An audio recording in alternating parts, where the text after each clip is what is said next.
düzgün bir ebru sıvısı elde ettiğinizi varsayalım. Deniz kadayıfıyla karıştırılmış. Bu sıvıyı önce tekneye boşaltırız. Daha sonra bu sıvının üzerine birkaç farklı boya damlatarak ve bu boyayı biz yardımıyla ileri geri hareket ettirerek suyun yoğunluğunun doğru kıvamda olup olmadığını anlamaya çalışırız. Eğer tekneye boşalttığımız su çok yoğunsa buna biraz daha su ilave edip tekrar karıştırarak tekrar renklerle su yoğunluğu testi yapabiliriz. Doğru su yoğunluğunu bulduğumuza inandığımız zaman bu sefer renklerin ayarlanması önem kazanır.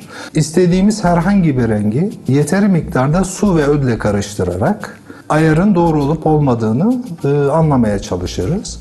Eğer ayarladığımız boya su yüzeyinde yeteri kadar açılmıyorsa boyaya biraz daha öd ilave ederek bu boyanın su yüzeyinde yeteri miktarda açılmasını bekleriz.